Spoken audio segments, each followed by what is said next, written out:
Tengo a Emil Chireno como cada martes, lo recibo con placer y hoy vamos a hablar de la situación de Ucrania, o mejor dicho, de la invasión rusa en Ucrania, que creo que es la definición o la titulación correcta. Emil, hola, buenas noches. Buenas noches, querida, ¿cómo estás? Un placer estar contigo acá. El placer siempre es mío.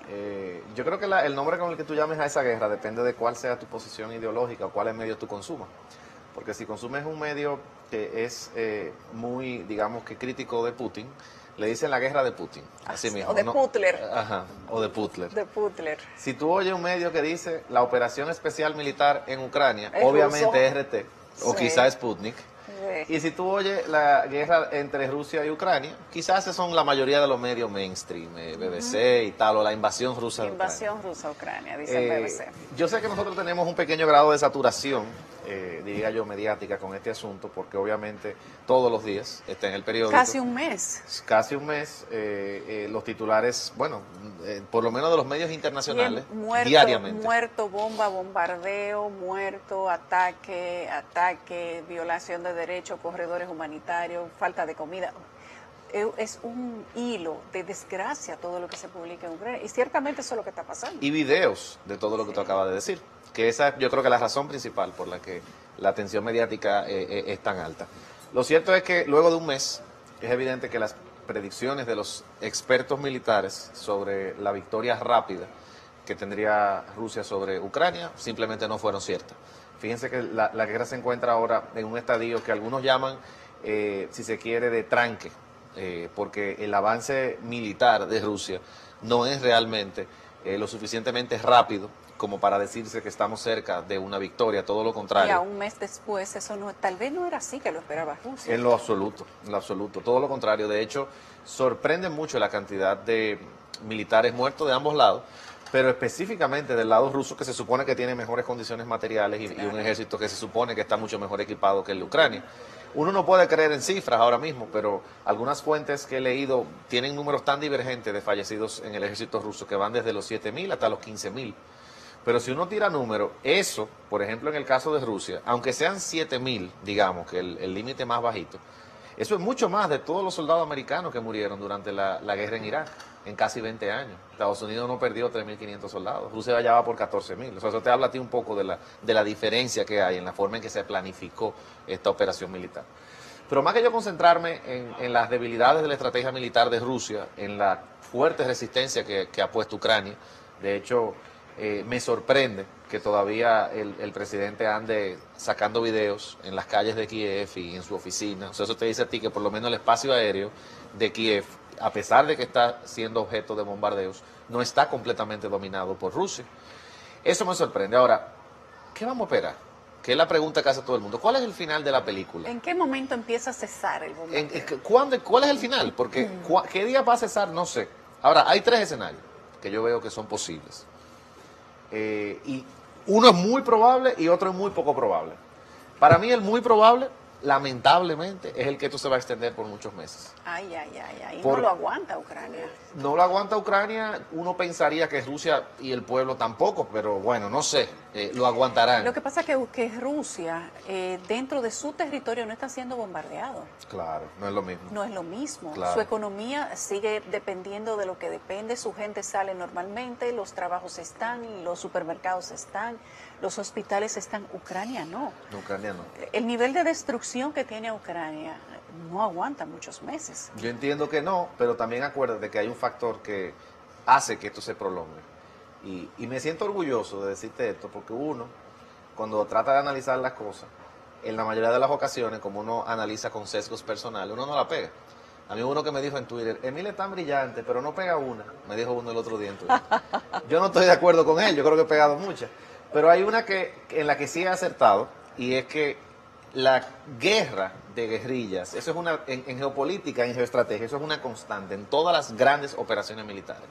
Cuando usted tiene una guerra de guerrillas, sea cual sea la razón, el costo para el ocupante o el invasor es mayor, pero el costo en vidas para el ocupado es mucho mayor. Entonces, esta intervención en favor, esta cuasi intervención en favor de Ucrania que están haciendo los europeos y los americanos, de darle armas, darle Javelin, los misiles estos antitanques, darle Stinger, los misiles antihelicópteros, eso va a hacer que este tema se prolongue. Porque Ucrania está recibiendo apoyo de municiones que necesita para poder De lo continuar contrario, la guerra. no habría podido resistir. Probablemente no, Ya probablemente se habría acabado no. cualquier cosa. Entonces, eso le da base a la idea de que esto va a ser un conflicto que probablemente se prolongue por cierto tiempo, lo cual es malo para la economía mundial, es malo para las vidas que se están perdiendo, es malo para todo el mundo. Un segundo escenario es que se llegue a un acuerdo de paz y que de alguna forma u otra se logre un cese al fuego.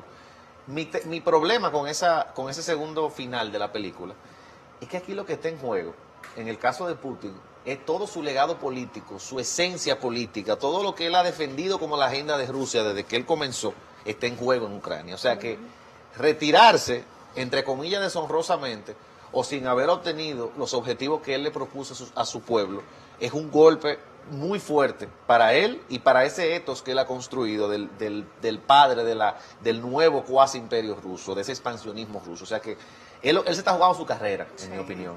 Sí. Y fíjate que la represión ha aumentado mucho en Rusia. La cantidad de presos, la cantidad de periodistas presos, la cantidad... A Navalny le metieron 9 años más hoy, encima de la otra condena que tenía. ¿Cómo hace quedar esto también en Rusia? Dice que Navalny ha sido condenado por supuesta estafa. Sí, se inventa. Sí. Pero la defensa, la poca defensa que tiene Navalny, ha demostrado que ni siquiera tiene préstamo, ni siquiera debe, no le debe a nadie. Entonces, además, tú sabes que a Navalny intentaron, o lo envenenaron, lo intentaron matar hace ya pocos meses, y toda esa situación lo ha convertido en una víctima de Putin, pero que antes no se hablaba de un régimen.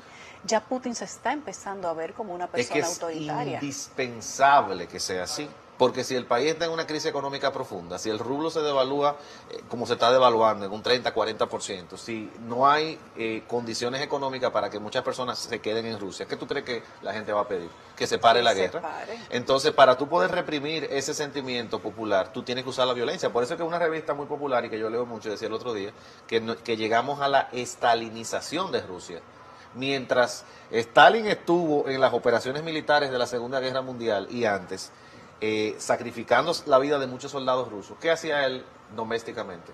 Reprimir, porque a nadie le gusta la verdad es que a las madres que pierden a sus hijos no le gusta la guerra, que al comerciante que no vende pan no le gusta la guerra, que el ciudadano que no puede comprarse lo mismo que se compraba porque no hay dinero para importarlo, no le gusta la guerra le gusta a los políticos, la guerra al ciudadano de a pie que está pagando las consecuencias de una decisión que no tomó, no le gusta. Entonces Putin está enfrentando eso. Por eso yo creo que la salida diplomática de este problema es complicada, porque tiene que ser algo que le permita a él justificar el gran costo que él le ha impuesto a su sociedad, a su pueblo, a su ejército, y la gran cantidad de rusos que han muerto por esto. Y la imagen del país. Y la imagen del país y de su ejército, que de por sí está muy golpeada. Mientras tanto está rodando. Que está muy golpeada.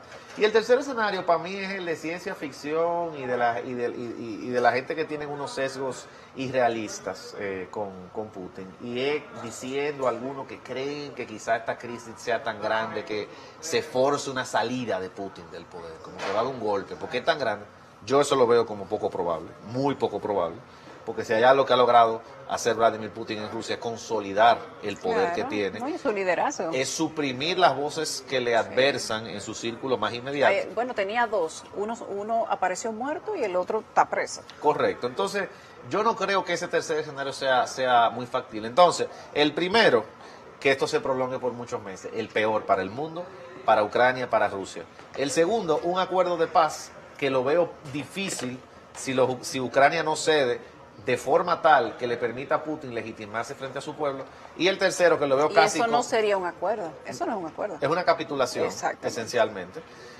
Ahora, sí digo algo también, los medios, Yulisa, tienen que ser menos tremendistas. La semana pasada, en uno de esos diálogos que se están dando entre los rusos y los ucranianos, esencialmente se dijo que casi se estaba al llegar a un acuerdo. Pero tú no viste eso en ningún titular O sea, lo que se reporta siempre es lo malo, la violencia, los muertos, todo lo... Pero lo dijo el presidente Zelensky, dijo, hemos intentado entrar en un acuerdo y hemos estado al borde de un acuerdo, pero para que se dé ese acuerdo, Rusia exige que nosotros cumplamos todo lo que ellos quieren. Lo que nosotros queremos ni siquiera es una opción para Rusia. Sí, claro. La situación no es fácil. No hay un acuerdo total, pero me parece que también debería discutirse más seriamente la posibilidad de que de que busque una salida, se busque una salida, porque es que de nuevo, es cierto que Ucrania es que lo están bombardeando y no es Rusia, Yulisa, pero la condición económica ahora mismo en Rusia está muy difícil. O sea, Rusia. Muy difícil. Producto de la misma situación contra Ucrania. Obviamente. Y el mundo también, porque ese es también el tema. No, y ha afectado otras economías. Enormemente. Entonces, yo quiero concluir diciéndote que en política exterior uno siempre se inclina por analizar las cosas de la manera más fría y tratar de ver el interés nacional como la acción, lo que inspira la acción de los estados. Ahora, si hay algo que me ha quedado claro a mí, es que el cinismo y la realpolitik están de vuelta. ¿Por qué? Sí. Porque los ideales que se supone que Occidente está defendiendo y la narrativa con la que se ha vendido esto, de la autocracia versus la democracia, de la libertad versus el autoritarismo, esas narrativas así épicas que parece una película, no es cierto. Las utopías. La verdad no es cierta. Fíjate que no es cierta porque mira cómo Maduro de nuevo es relevante. Mira cómo los saudíes, después de decirle que iban a convertirlo en unos parias y que eran lo peor del mundo porque mataban periodistas, entonces ahora le están dando batería antimisiles. Porque fíjate que el petróleo es un buen negociador. Claro que es un buen negociador. Entonces, aunque tú tengas un objetivo moral muy alto, sí, tú tienes que tomar algunos atajos morales, digamos, sí, para tú poder lograrlo. Hay cosas que no se han Esa visto, es la lección de todo esto. No ha habido mucha elegancia en todo esto. No lo ha habido. No. Y el cinismo, repito, Sí, está de vuelta en las relaciones internacionales. sí, así es. Gracias, Emil. Bueno, placer. Siempre es un placer hablar contigo. La semana que viene tenemos que ampliar un poco más sobre la situación de Rusia específicamente, porque la de Ucrania creo que todos la sabemos. Todos los días la vemos.